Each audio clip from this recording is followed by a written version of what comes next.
Charte de l'impérialisme. La présente charte a été élaborée à Washington pendant la traite négrière, ensuite discrètement négociée à la conférence de Berlin en 1885, pendant que les puissances occidentales se partageaient l'Afrique. Ils négocièrent secrètement à Yalta le partage du monde en deux blocs après la Deuxième Guerre mondiale, et pendant la création de la Société des Nations, l'ancêtre de l'ONU. Disposition générale. Article 1. Devise de l'impérialisme. Gouverner le monde et contrôler les richesses de la planète.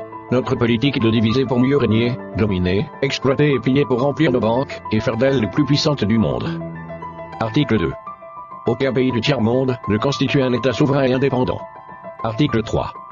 Tout pouvoir dans les pays du tiers-monde émane de nous, qui l'exerçons par la pression sur les dirigeants qui ne sont que nos marionnettes. Aucun organe du tiers-monde ne peut s'en attribuer l'exercice. Article 4. Tous les pays du tiers-monde sont divisibles, et leurs frontières déplaçables selon notre volonté. Le respect de l'intégrité territoriale n'existe pas pour le tiers-monde. Article 5. Tous les dictateurs doivent mettre leur fortune dans nos banques pour la sécurité de nos intérêts. Cette fortune servira de dons et crédits accordés par nous comme assistance, et d'aide au développement aux pays du tiers-monde. Des régimes politiques. Article 6. Tout pouvoir et gouvernement établi par nous est légal, légitime et démocratique. Mais tout autre pouvoir ou gouvernement qui n'émane pas de nous est illégal, illégitime et dictatorial, quelle que soit sa forme et sa légitimité. Article 7. Tout pouvoir qui oppose la moindre résistance à nos injonctions perd par le fait même sa légalité, sa légitimité et sa crédibilité. Il doit disparaître. Des traités et des accords. Article 8. On ne négocie pas les accords et les contrats avec les pays du tiers-monde, on leur impose ce qu'on veut, et ils subissent notre volonté. Article 9. Tout accord conclu avec un autre pays, ou une négociation sans notre aval est nul, et de nul effet. Des droits fondamentaux. Article 10. Là où il y a nos intérêts, les pays du tiers-monde n'ont pas de droits. Dans les pays du Sud, nos intérêts passent avant la loi et le droit international. Article 11. La liberté d'expression, la liberté d'association, et les droits de l'homme n'ont de sens que dans le pays où les dirigeants s'opposent à notre volonté. Article 12. Les peuples du tiers-monde n'ont pas d'opinion, ni de droit, ils subissent notre loi et notre droit. Article 13. Les pays du tiers-monde n'ont ni culture ni civilisation, sans se référer à la civilisation occidentale. Article 14. On ne parle pas de génocide, de massacre ni de crimes de guerre ou de crimes contre l'humanité dans les pays où nos intérêts sont garantis. Même si le nombre de victimes est très important. Des finances publiques. Article 15. Dans les pays du tiers-monde, nul n'a le droit de mettre dans leur banque un montant d'argent au-dessus du plafond que nous avons fixé.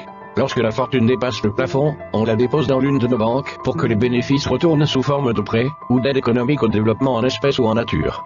Article 16. N'auront droit à l'aide précitée les pays dont les dirigeants font preuve d'une soumission totale à nous, nos marionnettes et nos valets.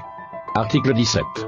Notre aide doit être accompagnée des recommandations fortes de nature à empêcher et briser toute action de développement des pays du tiers-monde. Des traités militaires. Article 18. Nos armées doivent être toujours plus fortes et plus puissantes que les armées des pays du tiers-monde.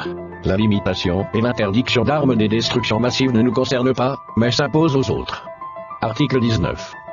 Nos armées doivent s'entraider et s'unir dans la guerre contre l'armée d'un pays faible pour afficher notre suprématie, et se faire craindre par les pays du tiers-monde. Article 20. Toute intervention militaire a pour objectif de protéger nos intérêts, et ceux de nos valets. Article 21. Toute opération d'évacuation des ressortissants des pays occidentaux cache notre mission réelle, celle de protéger nos intérêts, et ceux de nos valets. Accords internationaux. Article 22. L'ONU est notre instrument, nous devons l'utiliser contre nos ennemis, et les pays du tiers-monde pour protéger nos intérêts. Article 23. Notre objectif est de déstabiliser et détruire les régimes qui nous sont hostiles et installer nos marionnettes sous la protection de nos militaires sous la couverture des mandats des forces de l'ONU. Article 24. Les résolutions de l'ONU sont des textes qui nous donnent le droit et les moyens de frapper, de tuer et de détruire les pays dont les dirigeants et les peuples refusent de se soumettre à nos injonctions sous la couverture des résolutions du Conseil de sécurité de l'ONU. Article 25. Notre devoir est de maintenir l'Afrique et d'autres pays du monde dans le sous-développement, la misère, la division, les guerres, le chaos pour bien les dominer, les exploiter et les piller à travers les missions des Nations Unies. Article 26. Notre règle d'or est la liquidation physique de leaders et dirigeants nationalistes du tiers-monde. Article 27. Les lois, les résolutions, les cours et tribunaux des Nations Unies sont nos instruments de pression contre les dirigeants et les leaders des pays qui défendent les intérêts de leur peuple. Article 28. Les dirigeants des puissances occidentales ne peuvent être poursuivis, arrêtés ni incarcérés par les cours et tribunaux de l'ONU, même s'ils commettent des crimes de guerre, de génocide, ou des crimes contre l'humanité.